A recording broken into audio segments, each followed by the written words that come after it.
All right. BlaKBox Radio. We are in the box. It's a beautiful day in Baltimore City. I mean, it's not too cold and it's not warm. Let's be clear, but it's kind of Listen. warm cold. Let's do that. It's warm cold. It's a nice day. I just got out of exercising in the day, so it's a pretty nice day outside. And this is Women Not History. freezing. Not freezing. Now Not that's what it is, freezing. Nick. It's not freezing. So we're in Women History Month in the United States, but of course at BlaKBox Radio, we definitely tweak that thing. It got to be black. We always in the black realm. That's what we roll. So this is Black Yes. Women History Month at the box at BlaKBox Radio, and I'm Queen. I am a host here. We are a multimedia platform illustrating Black excellence. We expose Black genius. We platform Black people, and we definitely disseminate information to the Black community and to other communities also. But more than anything, we want you guys to join us. We do this about 6 to 9 times a month, and we do it live. We do it live on YouTube at BlaKBox Space Radio. We also are on Facebook Live. We do Facebook Live, BlaKBox Radio. And we have a website, blackboxradio.com. And you can hit us on our email. Talk to us, blackbox@gmail.com. Tell me what's good. I need to hear it. Talk to me. If you want to invite us to something, please reach out, blackboxradio@gmail.com. So that's all the intro, guys. We ain't got no more time. We about to jump in. This the sister circle right here. Black women, we about our business. So Yes. that's what it is. We about our business. So I'm gonna kind of tell you guys about Miss Stokes here, my sister. So I met Nikki because I'm always transparent on how I get together sometimes with my guests because I'm in a community, but we are both elevators, and I'm not really clear if you guys know what elevators are. We carry shit up. But no, we're definitely elevated. We both won the elevator award from Baltimore Court, elevation, excuse me, award. Elevation. Elevation Yep. award from Baltimore Court. And what were we, 2021? Yep. 2021. So yeah, because we were 2021. the first virtual cohort of Baltimore Court. We were doing the height of the pandemic. And I was with these 11, I think it was 11 of us, right? These 11, I 11 think it was people. 11. Yeah, 11. Every first Wednesday of the month, we met virtually trying to construct these programs because we're social entrepreneurs. We have businesses that impact the community or make the community better. We have a social business. So she's going to tell you about hers. You guys know mine, the Squeaky Project. But more than anything, that's how I met Nikki. And let me tell you, she is fantastic. She always had her stuff together. You know them pretty glasses. She always got glasses, y'all. She always got her beam That's game because is. I gotta see. Well, listen, she see extraordinarily. Every time I see them glasses is on point. If you see anything Nikki's doing, her glasses is on point. That was the first thing that I saw with her. But then when we were talking about her project as what we would get into, she always was very informed about it. Like mine, I haven't even started yet. I'm still crafting it. So I have all of these other places, and I don't really like talking in front of people. Nikki is suave. She's got it together. She always had a PowerPoint, right? I'm all frustrated. She got it together. So that's what I always That's know. because I'm talking about things that I love, so I don't have to think about it. But I really don't like talking in public either. I don't know because she Y'all really just good get at me it, talking y'all. about the right stuff. She's really good at it. So she was giving me, I saw her, and then also she hooked me up with my fiscal sponsor. So we have the most powerful Black accountant, Dude. the most beautiful Tamara Perkins. It's our fiscal, Genius. a genius, and she don't play about it. Not only she a genius, she'll tell you about yourself. I'm gonna make sure she gets me all the time. Let's be clear. But we She do are it with love, though. she She do it does with it with love. love. And that's how I met Nikki. And I was so impressed with her, what she's doing in socially. But also then she was working for the fire department. So she was a public servant to a point. And so I was just really impressed with her. And then now at my Black Women History Month, I circle back and I'm like, I'm gonna get my sister on and we're gonna talk about her stuff. So first I want you to introduce my Black boxes to Nikki Stokes. Say hi to the people. Hello, everybody. How are you feeling tonight? Let's start there. I'm good. I'm a little sad because my baby went back to school today. But I'm good. He's like I told you earlier. That's just tears shed and prayers answered. So Yes. I'm always grateful for where he is and where he's going. And, you know, they always say, don't forget your why. And he is my why. And so that's why I work so hard. And I'm like, one way or another, I'm going to piece this thing together and it's going to go. Because every time I see his face, I'm like, that's your why. That's your why. So I will never forget my why. I love that. And, you know, I heard from Fantasia, tears are liquid prayers. So, girl, that thing cleanses you. I mean, don't that touch you? He still gets something. That thing is touching. Tears are Yes. liquid prayers. So you prayed a lot today. I did. You prayed a lot today. And God answers those things. So that's a blessing that you have a fully functional young man that's in school and loves it, and he feels seen there. So first we want to kind of talk about you, where you're from, your background. You know, they rep schools here. So if you're from Baltimore, throw it on the table. The high school game here is serious. Absolutely serious. Well, my high school game ain't much of nothing. So okay, so tell us about yourself. You know, you're from Baltimore. You know, where were you? Where did you grow up in the city? That type of thing. So talk to us. Okay, so I am born and raised in Baltimore. Okay. I am literally from all over because my grandparents lived in Park Heights. Okay. My other set of grandparents lived Hilltop, Rogers, Ricestown Road. Okay. And so when I went to school, I went to like cross country, and then I went to the Bryn Mawr School for Girls. Ooh. And so I would catch the number 44 to Roland Park and go to this and go to private Ivy League private schools in Baltimore that's 10 minutes away from Park Heights. And so I was there, and then my mother moved to Middle River, and so I went to Perry Hall High School. Okay. But you know, my cousins lived all over the east side. I spent the summer in Dutch Village with my cousins. So literally, like I'm Baltimore all over. Okay. And so I went away to Syracuse to go to school, and then I came back home and took care of my grandparents. My grandparents passed away. I went to Towson, and then I left school to be a full-time mom. And so from there, I was a political science major and found out about Nicholas, and I said, you know what? This is gonna be it. We gonna make sure these babies are good.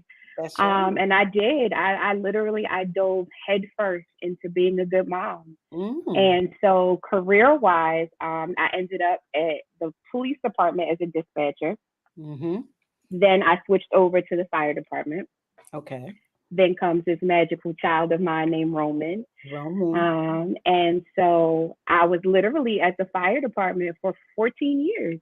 And it worked because the schedule was crazy. It was hectic, 2 days, 2 nights, 12-hour shifts. If I worked overtime, it was a 24-hour shift. And then I would still come home and get IEP meetings done and fuss and fight with school to make sure he had everything. Okay. And so, during that process, it's kind of all over the place because during that process, when Roman was diagnosed, I needed something to calm myself. I needed a stress reliever. And so I taught myself how to crochet. And so, going through just that journey of raising a child with special needs, there were things we had to pay for. It was medical bills, and this kid would chop up $300 worth of groceries in one day, and he was sensory input, so he's jumping on beds, destroying beds. So I never planned on having a business. Literally, this thing that helped relieve my stress started paying bills. So I didn't have a business plan. It was literally, this is what we need. This is going to pay for it. And that's what I did. And then, after that, it was like COVID set in, puberty set in, epilepsy set in. And we had to kind of pivot. And wait. You know what? Wait a minute. Hold up. So I'm gonna let you go back and you can ask because I want the folks to kind of know you yeah, all the I way mean, slow up, slow up, slow up. So yeah, it was this story is very rich. We're gonna slowly deliver this thing. You know, we're gonna deliver it like yeah. a baby. We got about 40 All minutes. right, I'm with it. So we're in the first trimester. Can you slow down? Okay. So you're telling me that you were you started in the police department, then you went to the fire department, right? Yes. And so that's where you stayed, and you had these hectic shifts that they. Yeah. But also sometimes it's good for families because you have some time to be home. Right. So you had these hectic shifts, but they work with your family, Right. and you had this one son, and then you had this beautiful other son, Roman, right? Yeah. Right. So you said Roman was diagnosed. Now we have to what was Roman diagnosed with? Let's do that. So Roman was diagnosed with autism when he was about 3. When he was 3. Got it. So what I noticed was he had started talking and then lost his speech. So he was saying like words here and there, and then he lost his speech. He couldn't So from talk. 1 to 3, did he talk? Did he communicate? How did he communicate? So when he was about 2, he was saying words. He could say mom, dad. He would say stop. Because whenever we took him to my mom's house, he was always touching her glass table. So when we got to the door, he would just be like, stop. And then slowly he lost his words.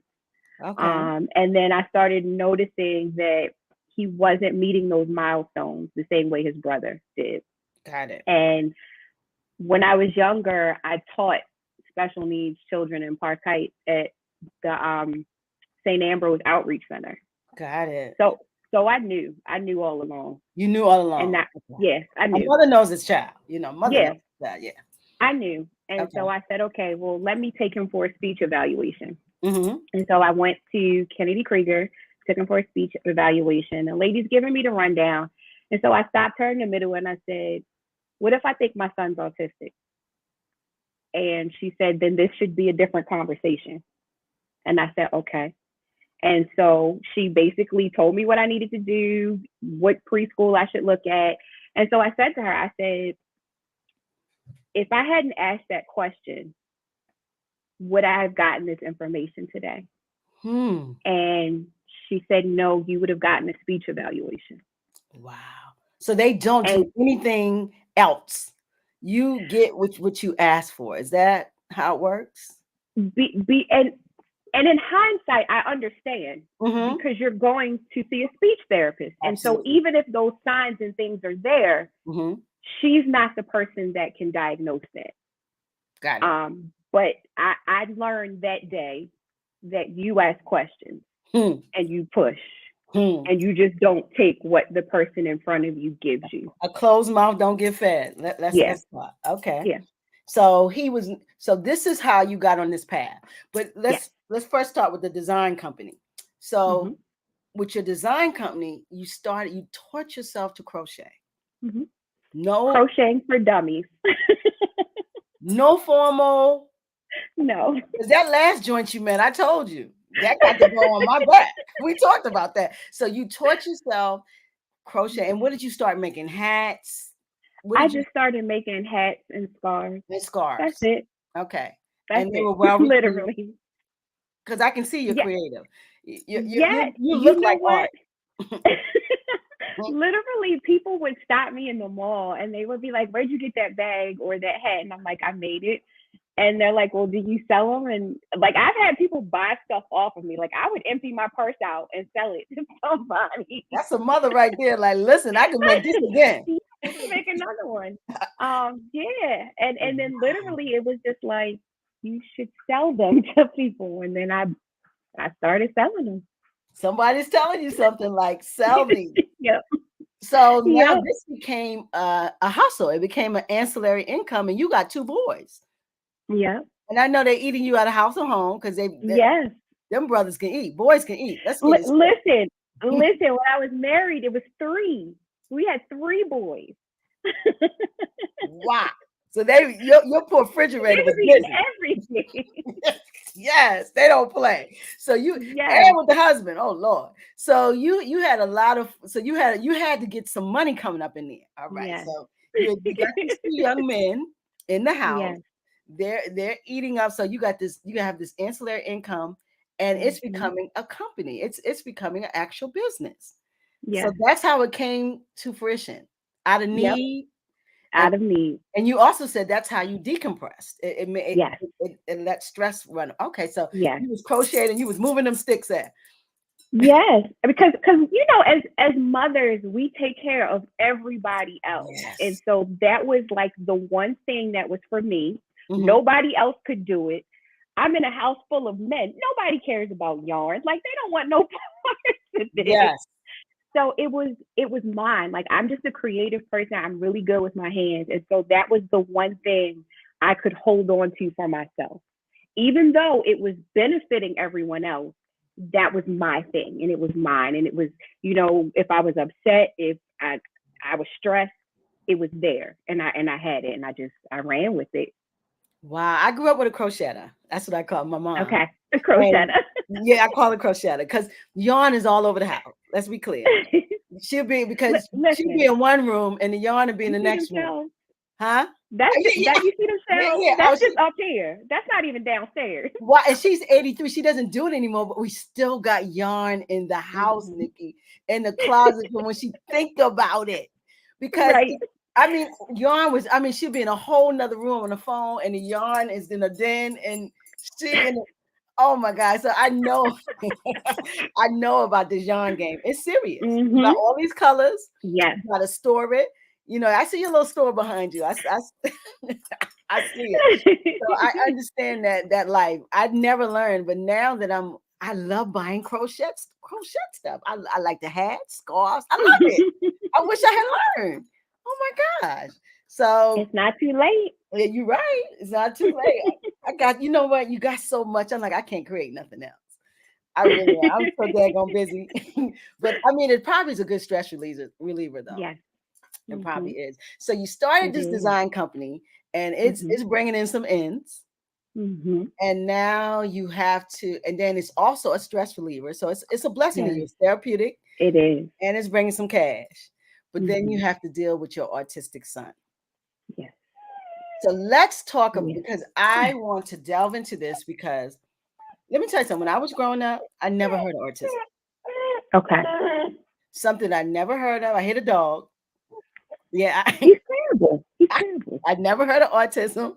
And not that it wasn't present because I've done some research, but it was not as prevalent Mhm. as it is today, and more so in boys, as I've been reading. Yes. Girls do have autism. No, I'm not saying that, but Mhm. it's more Yep. present in male children.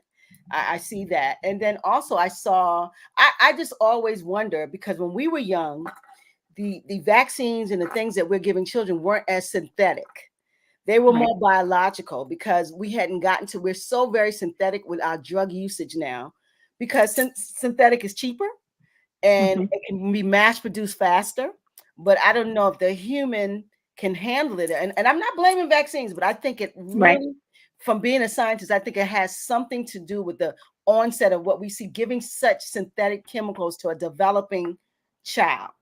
And usually these children are coming from when it comes to black mothers are stressed out.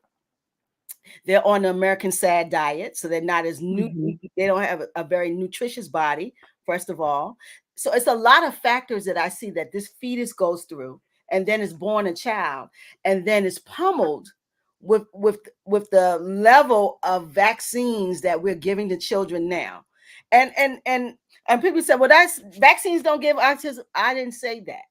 What I'm Mhm. saying is the propensity of giving a child such heavy synthetic chemicals at the time that they're developing, you cannot tell me does not have a factor on the breakdown of development. How do you feel about that first? I I think the way that I kind of looked at it, and when people ask me, is penicillin is great unless you're allergic to penicillin. Huh? Huh? And It can so kill when you. we have, right, and so, when we have children, we're taught, you know, give them one food at a time to see how it affects them, to make sure they're not allergic. And so that's kind of my viewpoint on things. Babies are different. Everybody doesn't process the same things. Yeah. And so I think if I could have done anything differently, I would not have allowed them to lump his immunizations up when he was sick at one time. I would have broken it down. Exactly. Because looking at Roman, like Roman takes allergy shots, and he takes allergy shots because we discovered that his body is in a constant state of an allergic reaction at times. Oh. And we could never really pinpoint what specific thing it was that he was allergic to. And so he gets an allergy shot every 2 weeks, which literally keeps him from having asthma attacks. Whoa. And so just seeing how, the propensity he has. Yeah, I think if I could have gone back and did anything differently, that's what I would have done personally. Mm-hmm. I just feel like you said, I don't know the answer to everything, but like I just thought about it, like if you're allergic to a drug, how do you know? How do you know? You don't know until you're exposed to it. Exactly. So yeah, so that's how I feel of it. I know there will be people that swear you up and down it doesn't, and I can't say for sure. I don't know, but just seeing his medical history as he's gotten older, and the things that he's been allergic to, and the things that he is allergic to, and we can't figure out which specific things it is. I would have done that differently if I could have gone back and done anything differently. And I also have a friend. She had her oldest son is autistic, and he got the whole bundle. And her younger son, she's a nurse. She gave it to him in stages, and that child has no issues. So I'm not saying, listen, we're not here saying what is what, but I think that we have to understand that synthetic chemical drugs, regardless vaccine or not, it has synthetic materials in it. Babies are developing. Take your time with giving that to your child, and also get some more information. You cannot know what your child at that age is allergic to. You won't know until they show signs of the allergen. Right. It has to go in first. So we want to take your time with, I think, giving your child what we call the bundle, and that bundle, because at one point when I was young, it wasn't a bundle. So remember now, they've created this bundle, and this bundle to me is a problem. So I'm just saying that because I just want parents to be informed. Like, we're not debunking getting vaccines. I'm not saying that. What I'm saying is no, not at all. Because even with Roman's doctor, when I asked, I'm like, is it necessary? Like, is it mandatory? And if he tells me no, and he's giving me an option, then like, if you're allowing me to have the discussion, and I say to you, like, what will happen if I don't give it to him? Well, nothing. Okay, well then no. You're gonna opt out. I'm gonna opt out. You know what I mean? Like there are certain things, like the hepatitis. And I know there's some people are just gonna be like, well, no, you got it. Hepatitis. If it's not necessary for him, for my son, no. And I don't. And especially with Roman, because he does not have the words to explain all the time how he's feeling. Yes. So when it comes to side effects, like I tell people, I'm a side effect queen. If a medication has 9 side effects, I'm gonna have 8.5, and that's just me. So I have to take into consideration that some of these warnings and side effects, he may not be able to say I'm nauseous, or I feel dizzy, or this makes me feel this way. So him not being able to vocalize how these things are making him feel makes me extra cautious as well, because it's like, all right, if he's going to start a new medication, he has to be monitored. He has asthma. He communicates with sign language. Is he going to be in a space where people will understand that he's asking for help? So these are all of the things that we have taken into consideration when it comes to doing anything with him, is his ability to communicate what he's feeling. So, if the doctor is telling me it's not absolutely mandatory, and I don't feel like the side effects are out, the bad things are outweighing, what he could deal with, then we gonna have to wait, or we'll figure out, or we'll cross that bridge when we get to it. But I'm not doing too much with him. And you're his mother, and you've walked this walk with him. You should make these decisions that is definitely applicable to your child. And I think that's very important. But I wanted to talk, kind of delve into that because we see autism is very prevalent in our society now. And Black mothers have the highest mortality rate. That's first of all, when it comes to us going to have children. So once we are bringing beautiful Black babies into the world, we have to protect that bundle. And and that's all I'm saying is we're not debunking anything and saying what's bad or good. We're saying it's chemical and give your baby a minute to adjust to each one. I think that is the best thing. It's just we can't bombard ourselves. Sometimes you go to the doctor and it tells you got to eat with this, or you got to take this one in the morning and it needs to release all day. That is because these are chemicals. They have standards of how, and therapeutic standards when they work and when they don't work. And when you have babies who can't communicate, as a Roman, you have to be that communicator for your child. And so I applaud you for that. Listen, and we're talking. Well, listen, we're talking about Black children and Black ting here. So get over it. And that's just what it is. So now you have this beautiful autistic young man, Roman. How was his childhood? Let's talk about that. How did you navigate this journey when he was young, and then now he's nonverbal after 3, so he's not talking, and you have an older son. And so, can you just tell us a little how that is? It was never a dull moment. Never a dull moment. Yes. I will definitely say Nicholas, and I know like when I talk about my children, a lot of times people know Roman. Nicholas enabled me to be the mother that Roman needed. Because the mom that Nick needed was very different than the mother that Roman needed. And so from a very young age, Nick was he was so mature, and, he was just big brother, and like, he didn't give me any grief. And so sometimes that can be a journey in itself, is balancing being what each child needs. And so. Really? This dog. Go ahead, this dog. And so, he was great at that. He went to school. He didn't get in trouble. He wrestled. He was a great kid. I love him. With Roman, it was challenging because he had to go to special schools. Navigating Baltimore City public school system. Because we're going there. We got to go there. Literally, it was, we went through infants and toddlers. That was great. I mean, like, he would go for 2 hours.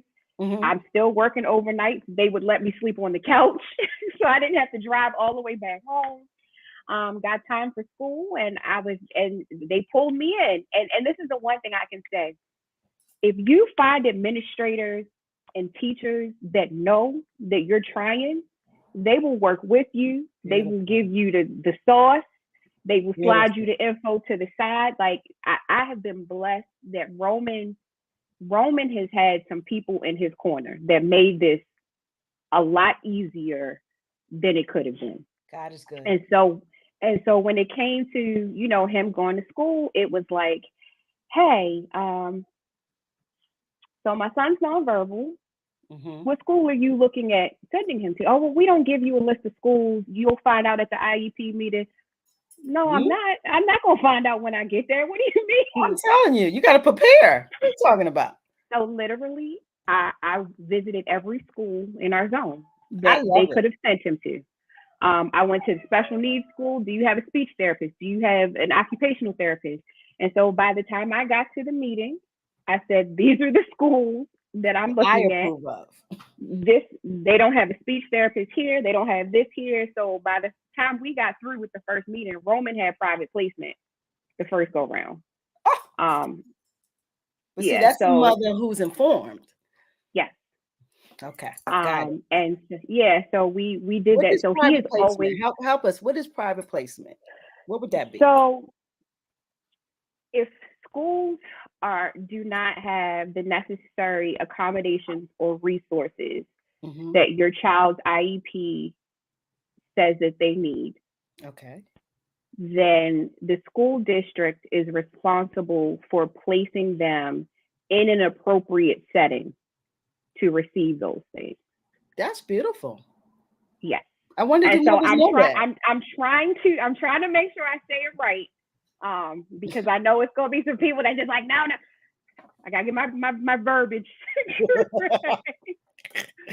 And so what that meant for Roman was a bus took him to a specialized school that was for autistic children. And so he was in extended school year, which meant that he went to school 11 months out of the year. He still had breaks, but it was so that he didn't regress and lose those skills during the summertime. So they need to go to school longer to retain. Yes. Okay. Yes, to retain. That's not just for autistic students. Any disabled or who has issues. Okay. And that can be added in the IEP that the school produces for your child.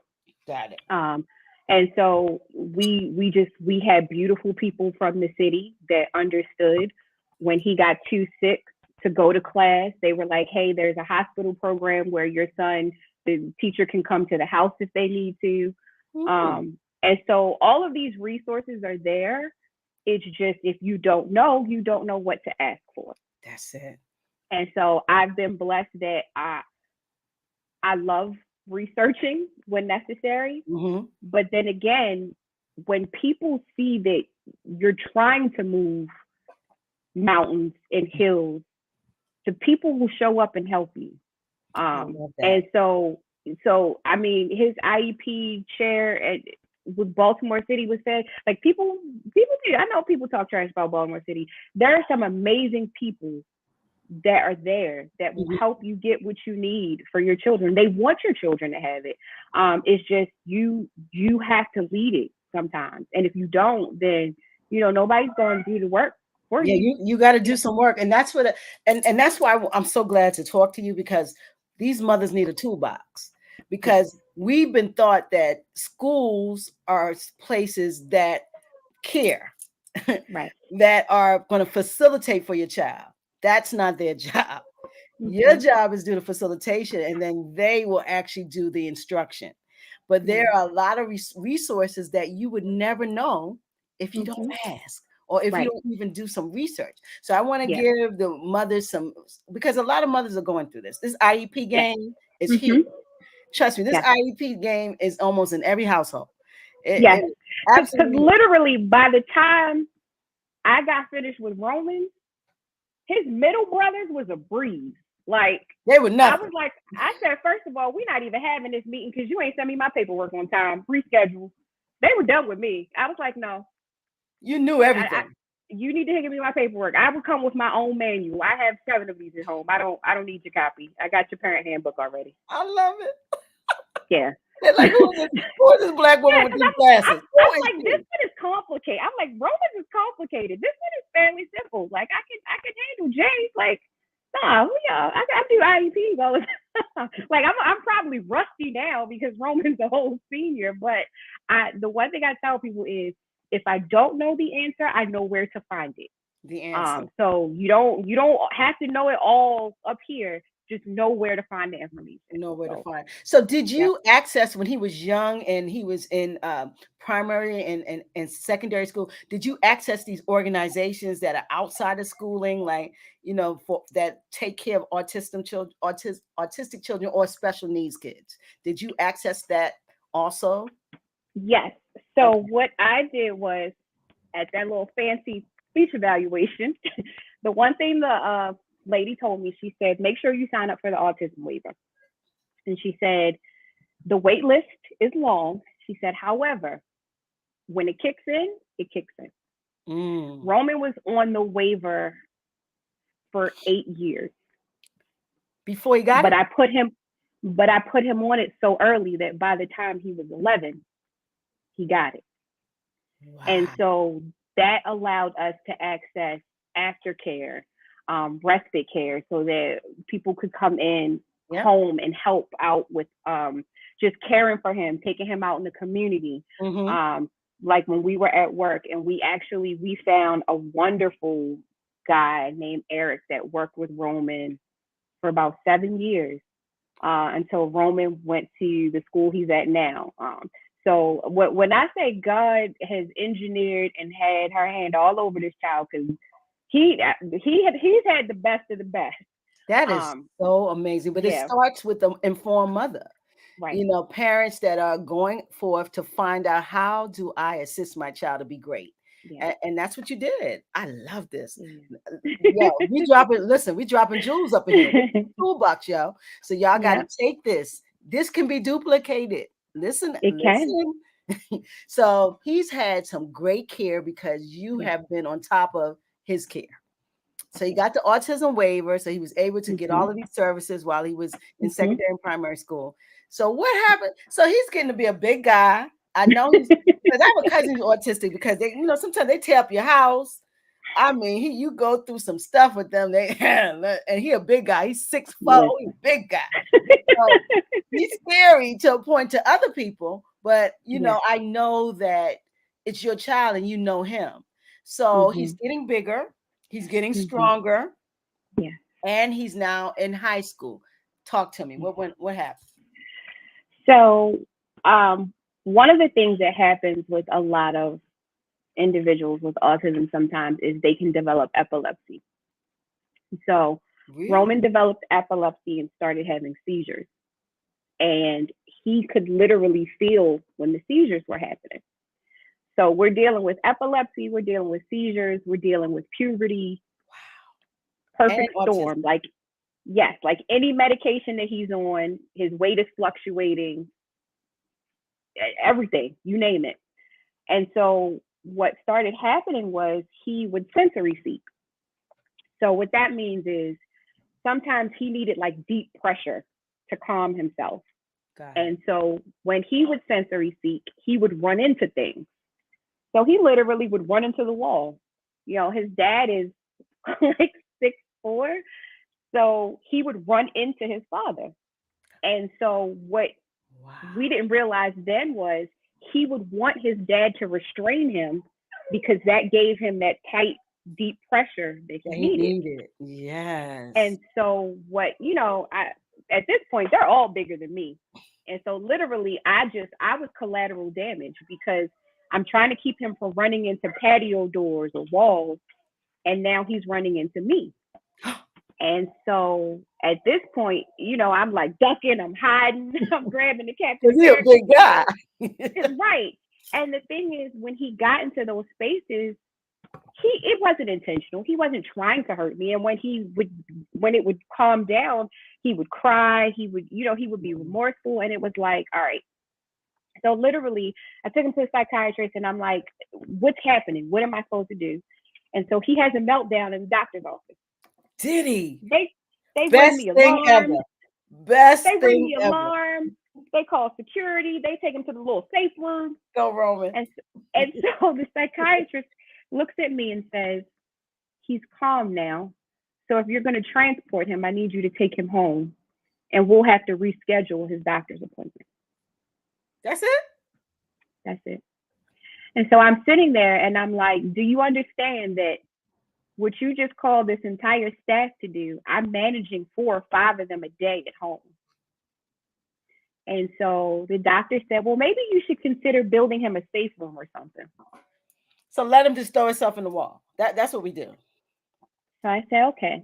And so I'll never forget this. I was crying my eyes out. I came home. Wow. And what I do is I brain dump. Like I got to get it out. And sometimes, and literally I just go on Facebook. I write my thoughts out, because I'm like, I know it's other parents dealing, and y'all not by yourself. And I will never forget my friend B Fly.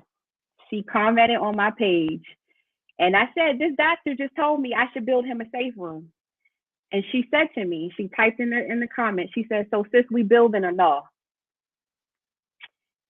And I will never, ever, I always cry when I think about this. That's what she said? Because I never considered that I could. She literally typed, she said, we building or no? And I said, yeah, we building. And so I said, we're going to build him a safe room. And as soon as I said it, the help came. My brother had a friend who was a contractor, and we figured it out. So we padded the walls.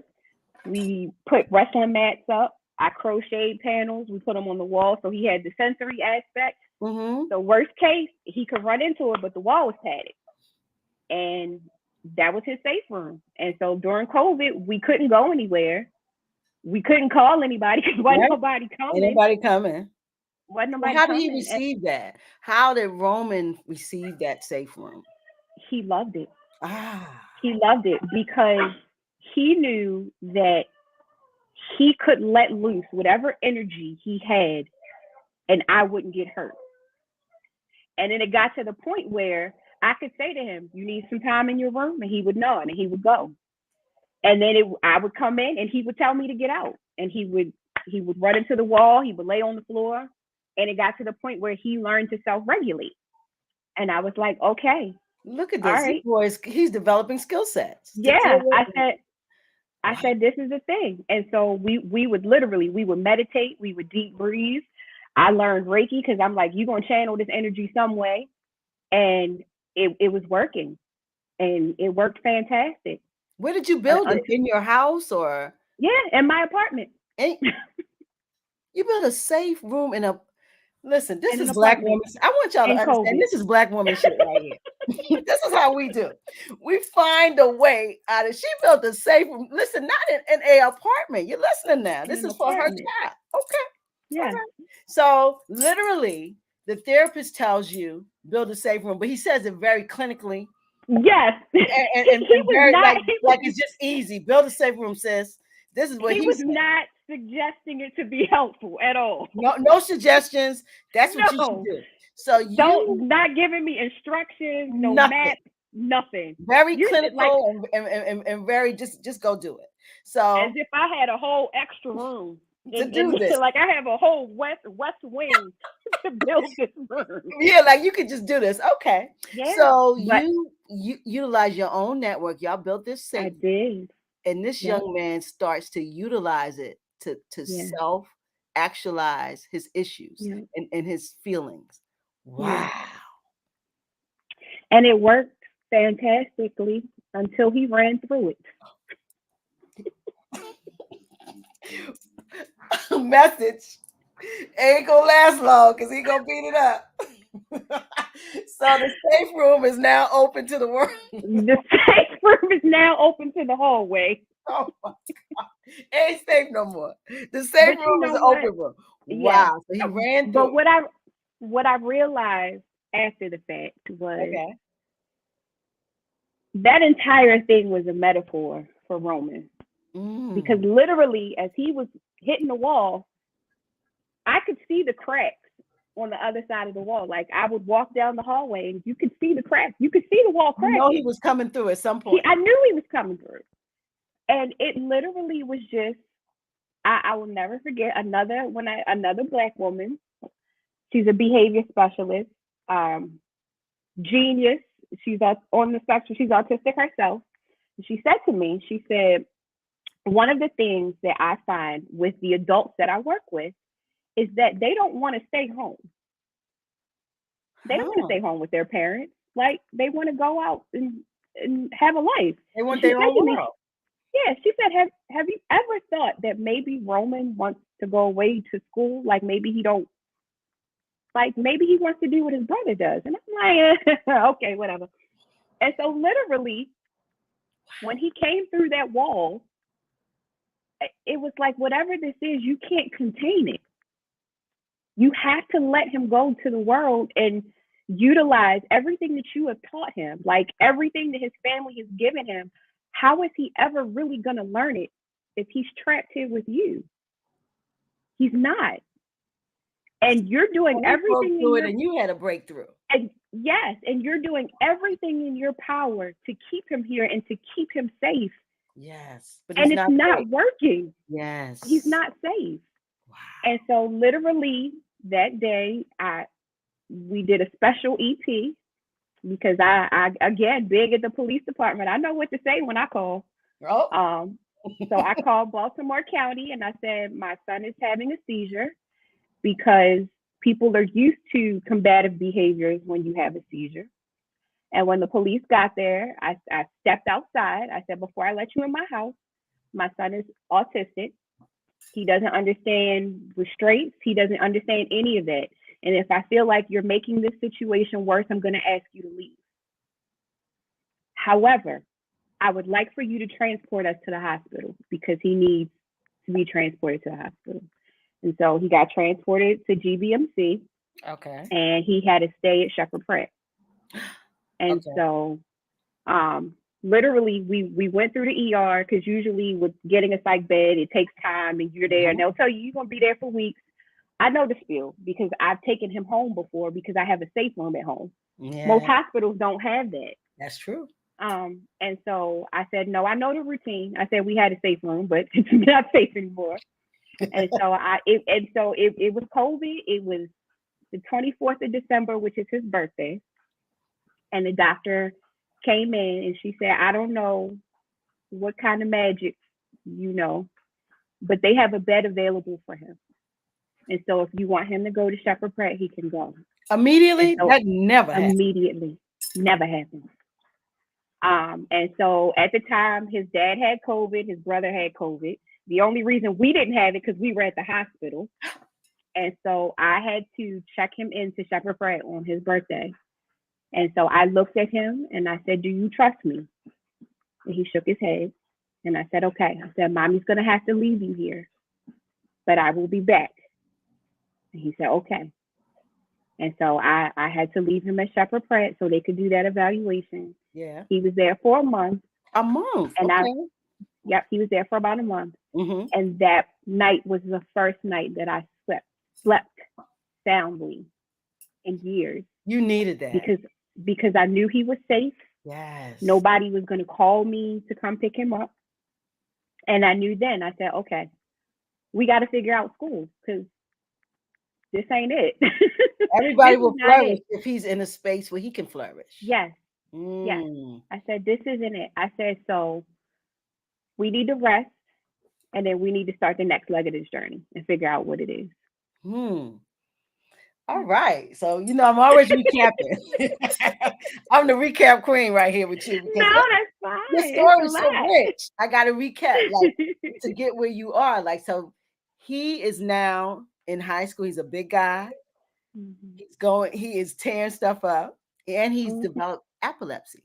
So now he has another medical condition on top of all of the other conditions that he's had. So now you have to adjust and deal with that. Yep. And he is having these sensory issues where he has to hit things. So you take him to a psychologist to be evaluated and to help you with this process. And he has a breakdown in the damn office, which is the best thing so they can see it. Yes.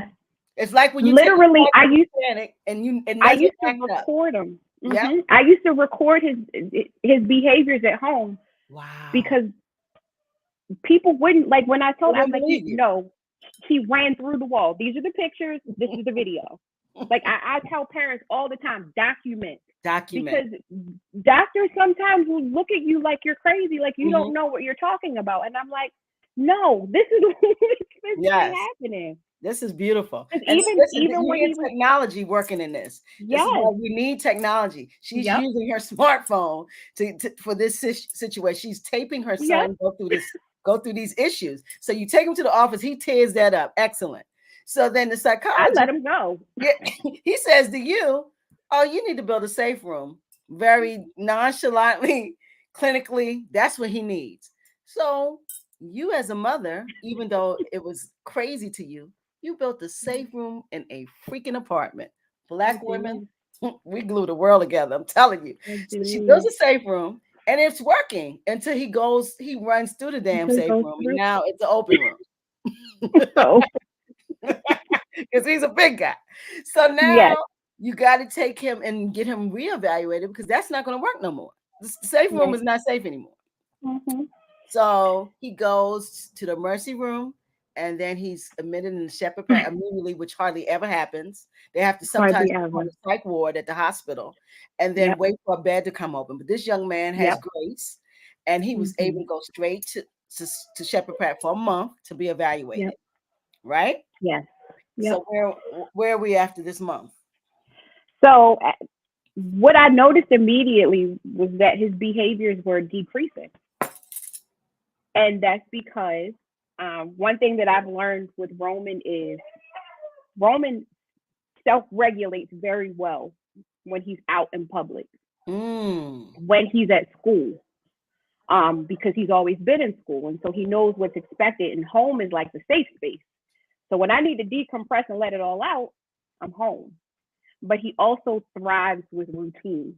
And so being at the hospital, they had routine. You did the exact same thing every single day. Yes. And so no matter how many, and I can honestly say, people told us this all the time, you have every resource that I would recommend a parent to get. And even still, it was not the around the care routine that Roman needed. Roman needs like structure. He thrives in structure. He needs institutionalized, almost with freedom. He needs that type of structure that because institutions have to do things at the same time because they're serving a bunch of people at once. Right. Okay.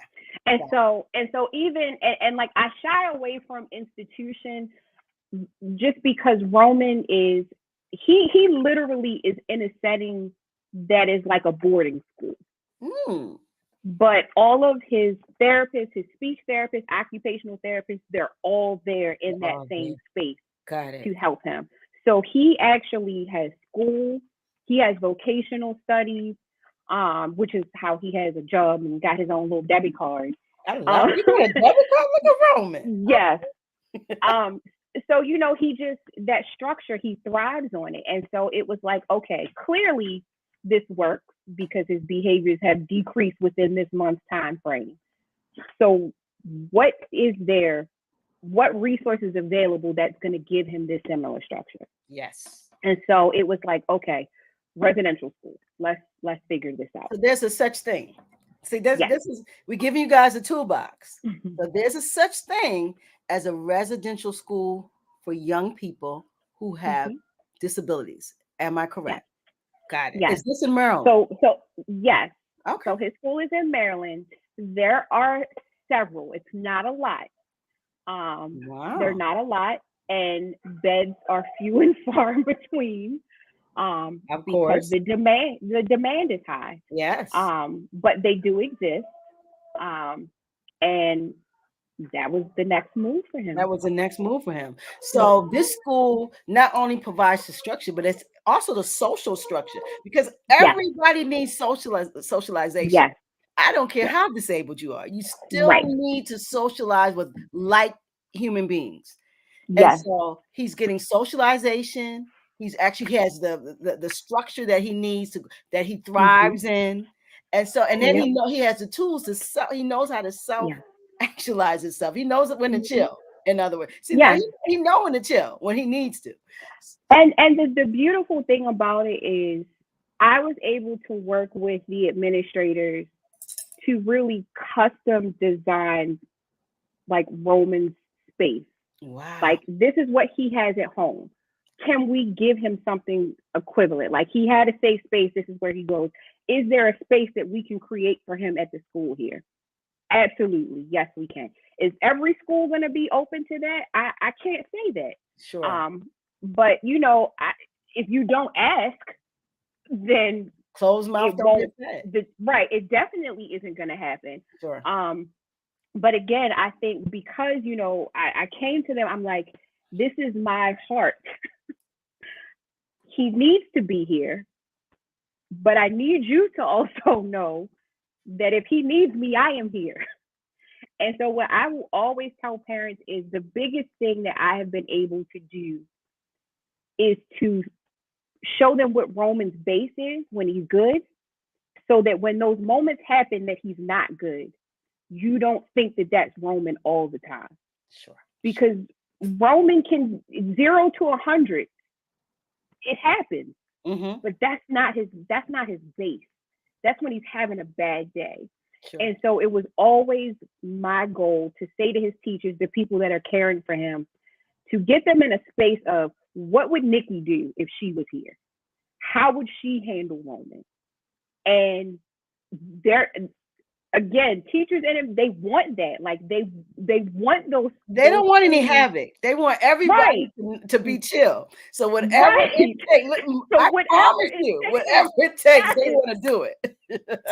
And I mean, like I told, if you have a problem, you need me to make a phone call, you need me to fuss on your behalf, please, I will do it. Let me know how to make your job easier. Absolutely. Absolutely. That is so beautiful. Wow. So now he has been there since what year? Sophomore or? So it would have been his sophomore going into his junior year, because he's been there almost 2 years now. Almost 2 years. And how is Roman doing? Let's talk about Roman. Roman is living the life. Roman is going to proms. He's going to movie night. He has a part-time job, because one of the things I taught him is I taught him how to fold clothes with a folding board. Because with him, if you teach him things with a system, it sticks faster. And so I was just like, sir, we gonna fold these clothes, get this folding board. And so his teacher was like, how did you teach him how to do that? And I'm like, because I never assumed he couldn't. I just knew I had to teach him a different way. And she was like, oh, okay, well. And so that took off. So he folds shirts and delivers laundry to the dorm mates. Like, that's his job. He gets paid for it, and he can probably do a damn good job. That is amazing. Listen, because I hate doing laundry.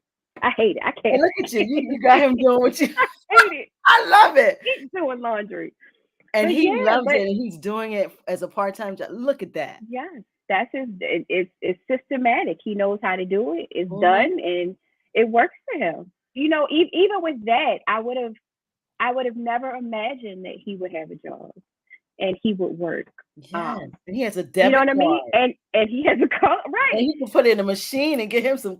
Yes. Go ahead, Roman. Well, make his list before they go to the store for what he's gonna buy. You know, so it's like the beautiful thing is there were things that I would have never imagined that he would be able to do. And so seeing him do them now, it's like, wow. Like he you know what I mean? Like he's living the best version of his life. And it started with you letting go, though. So I definitely, especially with a child with special needs, it's very hard. So I commend you for giving him the space to be Roman. That's hard. You had to take from yourself. And but you know what?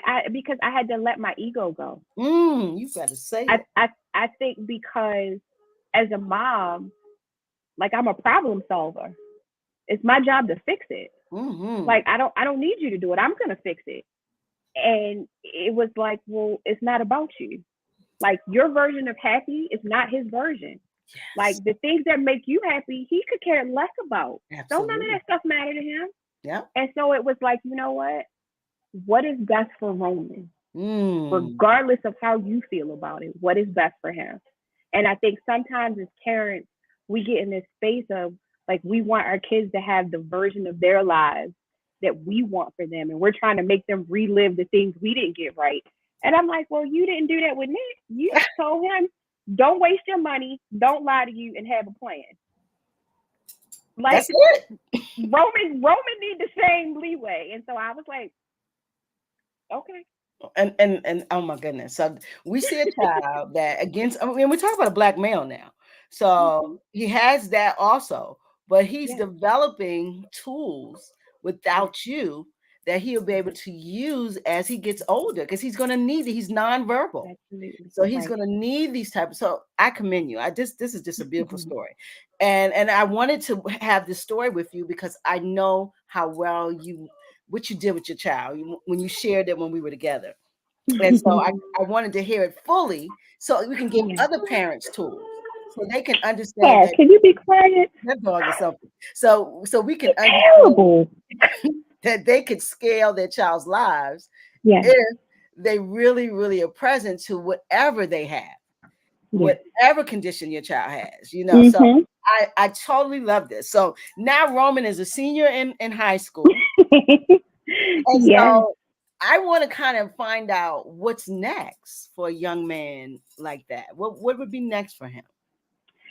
So the beautiful thing is, with the autism waiver that he's on, and with his IEP with school, he actually is able to stay at school until he's 21. So that's kind of like the equivalent of high school and college for him. So Beautiful. we actually don't have to make any moves until he turns 21, which is great. But from that point, the school that he's actually in, they have other adult programs where he could have a roommate, and it would just be like an adult supported situation. Mm-hmm. I think I always looked at school as temporary, but I am settling into the zone that this is probably not Yes. temporary for And he will him, visit. and he will visit as he Mm-hmm. does now. Mm-hmm. Um, and I'm okay with that Love because it. I want him to be happy, and Mm. he's happy, and he has friends, and he probably has more of a social life than his mama at this Look at point. that. When you let a butterfly spread his wings. Yes, I yeah. love it. Beautiful Yeah, and story. so I have autistic adults that work in my office that do data entry, and so being in that space, I get to see all of the things that You see the Roman can become. possibility. I Yeah. see the possibilities that I didn't see Mm. before. Yep. Um, and so it's beautiful, and I know that God has connected, because all the stuff that didn't make sense, it now makes sense, and it's like, oh, that's what that was for, and that's why I needed to be here, and that's why that didn't happen. So yeah, it's definitely a journey. It's a I'm telling journey. you, the matrix is coming together. It is. I absolutely love it. So then let's, Mm-hmm. as because we've been here an hour. This is such a beautiful. I love this time with you. So I want to kind of know the puzzling disorder, but let's talk about that a Okay. little and how you Yes. developed this over COVID, this Okay. actual social entrepreneurship. So let's talk about that a little. Okay. So again, by accident, because I wasn't trying to be nobody social entrepreneur at all. It was a complete fluke. But literally when we did the room for Roman, I'm like, what are his classmates doing? Because he goes to a school full of autistic children. None of them have access to this. Like, you built him a room, but what about everybody else? And Yes. it was like, well, if you did it in an apartment, like, you can do this. You can make sensory products.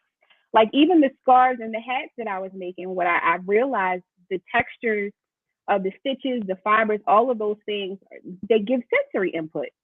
So you can make weighted blankets, you can make weighted scarves, all of these things, and it's sensory. And so that's Hmm. where the puzzling disorder project came from. It was like, okay, well, if my baby needs it, there are tons of babies in Baltimore City that need it. So how we gonna do it? Hmm. And I applied to the Elevation Awards, and so that happened. And then after that, I applied for the Social Innovation Lab at Johns Hopkins. And so the idea was I was trying to create like a resource hub so that I could, walk parents through IEPs, help them find these resources. And so God engineered and said, well, instead of you reinventing the wheel, we're going to have you be the resource coordinator at Pathfinders for Autism, which is one of Maryland's largest autism organizations. When my son was diagnosed, that's who I called for resources, and they kind of pointed me in the direction and just were supportive over the years with him, anything I needed. And so Okay. after 14 years, I left the fire department, and that's what I do during the day. And so I'm still actively working on putting together the Puzzling Disorder Project so that I can provide sensory tools, products, and spaces for other families, eventually rec centers and schools and things like that in the city. And the biggest organization for autism in Maryland. You're working as the resource coordinator. So I your am. products can be infused and you can learn things Mhm. as you wow, that I do. you're in a great space. It Oh, is. you're in a great space for And what you literally, it is the greatest joy when parents call and I say, I understand exactly what you are going through because my son ran through a wall. A few. I know exactly how you feel because this is X, Y, and Z. And let me see if I can help you with that. Let me pull this list. Like we have a provider database. I can pull it. I talk to parents all day long. Some of them just need to vent. Some of them just need to know that they're not by themselves. Yes. Some of them might need an educational advocate. Hey, here you go. This is who you call. And so I see my son's face in all those children and all those families.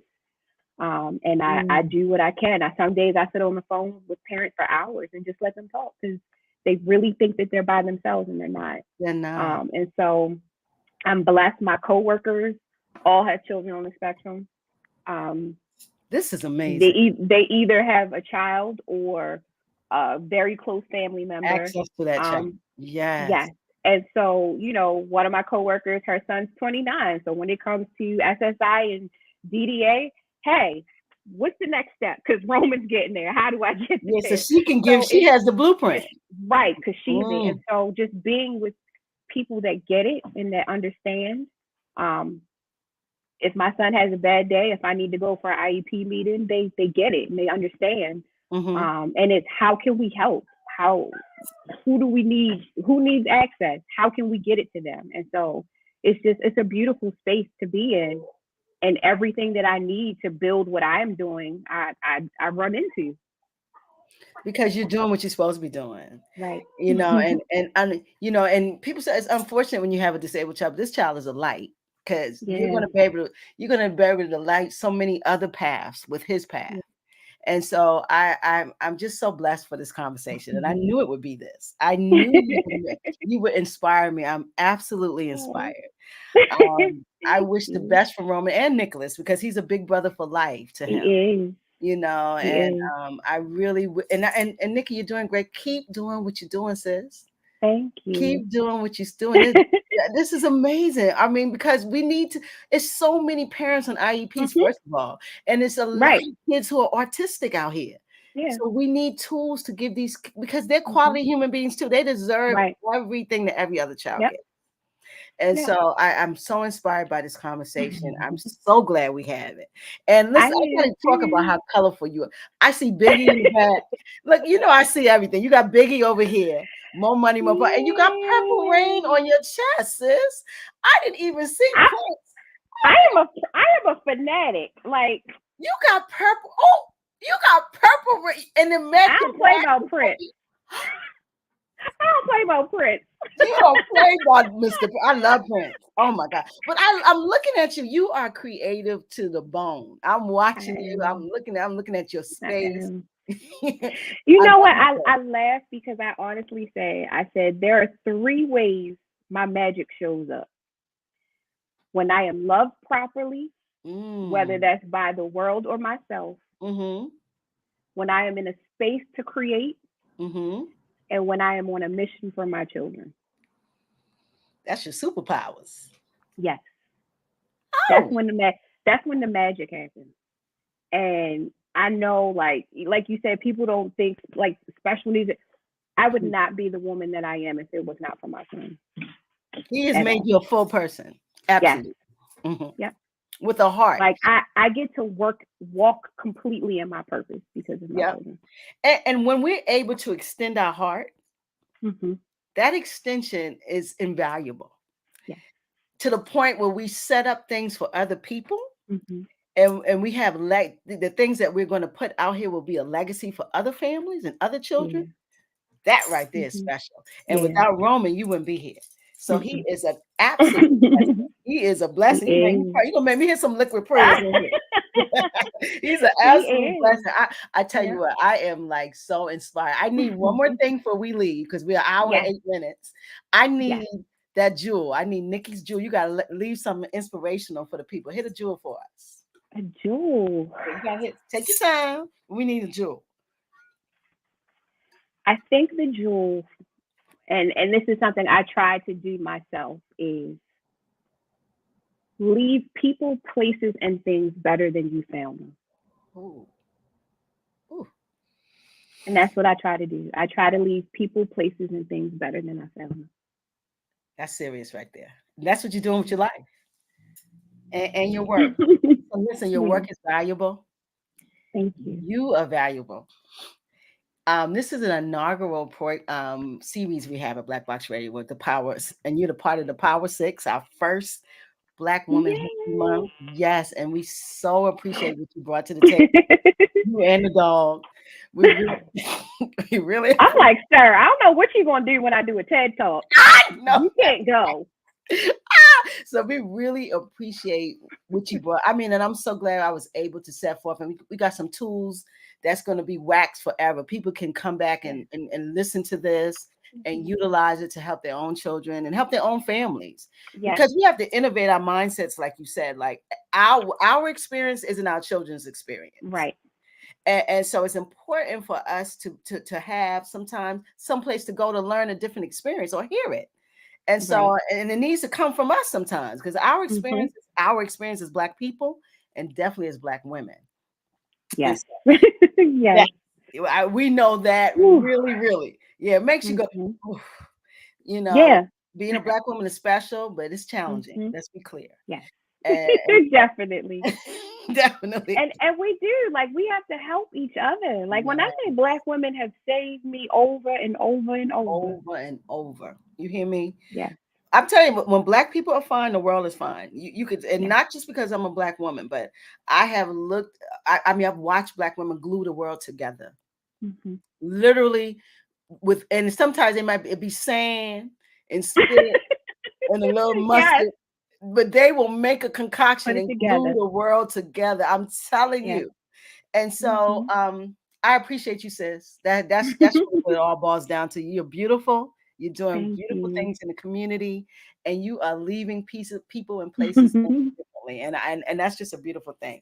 I want to thank you for being a part of this series. And we got to talk. We got to break some bread together. I got to see them glasses. We do. Yeah, we got to break some bread together. So I'm gonna definitely hit you up for that. And listen, BlaKBoXX, we out. I need some deuces from you, Nick. Let's get these deuces going. Listen, we up and out. BlaKBoXX, we'll see you later. I'm gonna run, Nick. You stay there. As Roman would say, peace out. Peace out. There you go, Roman. Stay right there. All right, BlaKBoXX is good.